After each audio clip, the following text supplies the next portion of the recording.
कि आपके ख्याल में अगर एवरीथिंग इज लाइक स्मूथ, मतलब chief election commissioner, election commission, सब चीजें स्मूथली रन होती हैं और सारी पार्टीज का कॉन्फिडेंस फिर से रिवाइव हो जाता है इलेक्शन कमीशन पे, तो पीटीआई इन 20 सीटों में से आपके अंदाजे के मुताबिक कितनी सीटें निकाल लेगी?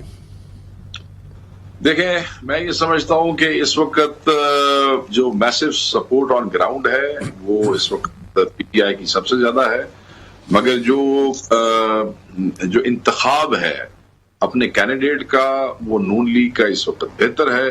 सो इस दोनों के तनासुब में कहीं पे 55-45 के ऊपर चीजें जाके गिर सकती हैं।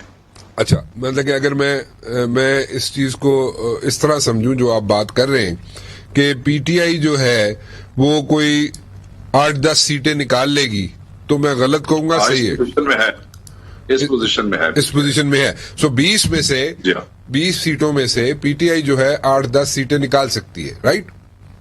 देखिए, इसमें एक और हुआ ना जी, ये जो अभी फैसला आया है हमजा शहबाज शरीफ साहब के री इलेक्शन, बिल्कुल ठीक है, इसका बड़ा इम्पैक्ट होगा। उसने पीटीआई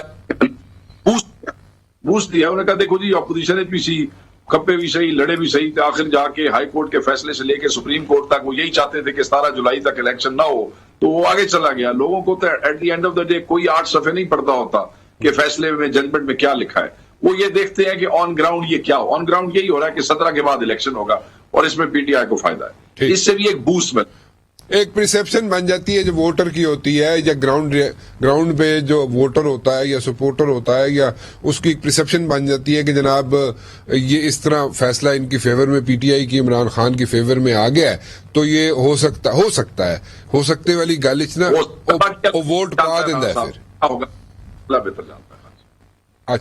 अच्छा, now the next question is, मैं फिर वो जो 3-4 इश्यूज थे उसको भी ले लेके साथ चलते हैं, लेकिन नेक्स्ट क्वेश्चन इज, आपके ख्याल में ये जो चीफ मिनिस्टर का इंतखाब होना है पंजाब में, उसमें परवेज इलाही साहब की सिचुएशन कहां पे है और हमजा शहबाज शरीफ साहब की सिचुएशन कहां खड़ी है? साहब, उसका फैसला यही 20 सीटें करेंगी। अगर इन 20 सीटों में तहरीके इंसाफ एक साइजेबल नंबर जो रिक्वायर्ड है वो ले जाती है, उसके बाद चौधरी परवेज इलाही की पोजीशन बेहतर हो जाएगी। मगर अगर कोई अपसेट्स हो जाते हैं पीटीआई के लिए, तो फिर नून लीग दी बल्ले बल्ले, फिर और की हो सकता है। नहीं, जैसे अभी हमने डिस्कस किया अभी थोड़ी देर पहले कि हो सकता है पीटीआई जो है 20 सीटों में से, 20 इलेक्शन जो हो रहे सीटों पर, उसमें से 8-10 सीटें निकाल लेती है। अगर 8-10 सीटें पीटीआई निकाल लेती है, पीटीआई को हमजा शहबाज को उठाने के लिए 12 सीटें चाहिए। ठीक है, सो मतलब कि अगर 8-10 सीटें भी निकालती है अगर पीटीआई, तो फिर भी हमजा शहबाज शरीफ जो है he is going to make it, right? He is going to make it, but 8-10 सीटों का एक वो है ना, 8-10 सीटों के अंदर फिर और भी मामलात हो सकते हैं। अगर वो और मामलात हो जाए तो मतलब 8-10 सीटों का मतलब है कि हमजा शहबाज साहब की गवर्नमेंट बड़ी ही वीक गवर्नमेंट होगी और उसको गिराना या उसको मैनूवर करना ड्यूरिंग इलेक्शन आसान होगा। नहीं, इसको जरा एलैबोरेट करें प्लीज। देखें, इसमें बहुत से लोग ऐसे हैं,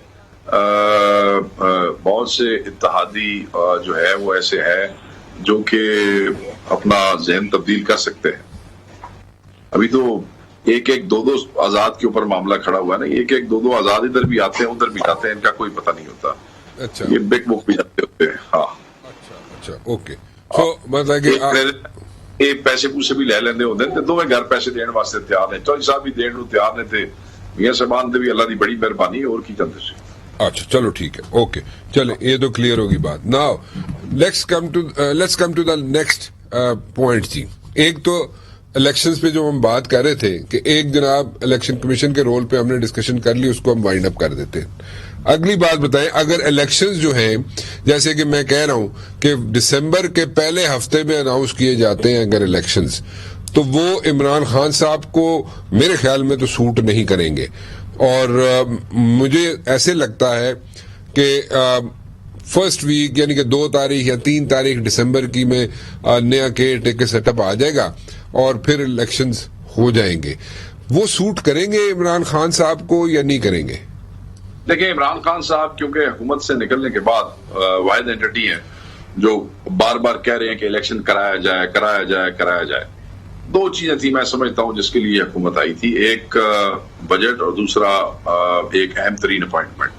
जिस वक्त वो अहम तरीन अपॉइंटमेंट हो जाती है, इस हुकूमत का यहाँ बैठने का बेसिकली जवाब ही खत्म हो जाता है, क्योंकि कोई भी हुकूमत गंदा होने के लिए या ताने जो है ना वो बर्दाश्त करने के लिए नहीं आती है। वैसे भी मियां नवाज शरीफ पहले दिन से कह रहे हैं कि आपको इस गवर्नमेंट में नहीं आना चाहिए था। मरियम नवाज साहबा भी बार बार कह रही है कि आपको इस उसमें नहीं आना चाहिए था। तो जैसे ही ये अपॉइंटमेंट हो जाएगी उसके बाद ये दिसंबर वाली आप डेट कह रहे हैं, चले मैं मान लेता हूं आपके पास कोई डेट है, अगर ये दिसंबर में अनाउंस कर देते हैं तो at the end of the day वो भी यही परसेप्शन जाएगी कि खान इलेक्शन चाहता था, खान ने सीरीज ऑफ जलसा किए, खान ने मैस मोबिलाइजेशन की, इस वास्ते इन्होंने अपॉइंटमेंट तो बाद इलेक्शन का ऐलान कर चले। वो भी इमरान खान की जाएगा फेवर के अंदर, क्योंकि वो अभी तक देखें ना, मैं एक डिमांड कर रहा हूं, वो डिमांड आज पूरी हो या महीने बाद पूरी हो, पब्लिक में यही परसेप्शन जाएगा कि ये इनकी वजह से हुआ है जी, और जिसकी वजह से होता है उसको हमेशा वो इलेक्शन फेवर करता है। इमरान खान साहब को सिर्फ एक चीज जो है वो इलेक्शन में कमजोर कर सकती है राणा साहब जी जी, वो चीज ये है कि अगर ये हुकूमत मुईशत की हालत और मुआशी हालात आम आदमी के बेहतर कर दे, पेट्रोल जो है वो निकले, महंगाई बिजली अवेलेबल भी हो जाए और कम पैसों में हो जाए, इन दो तीन चीजों के अलावा नून लीग के लिए बड़ा मुश्किल हो जाएगा तरीके इंसाफ के आमने सामने खड़ा होकर लड़ना, क्योंकि वो मॉरल ग्राउंड के हम हुकूमत इसलिए ले रहे हैं क्योंकि हम महंगाई से आपकी जान छुड़ाएंगे। अब तो आप जो मर्जी कहानियां सुनाते थे ना पब्लिक को, तो वो भी याद है जो आपने 2 महीने पहले बातें की थी, मुश्किल हो जाएगा। तो वो आपने सामने बड़ा हॉटली कंटेस्टेड इलेक्शन होगा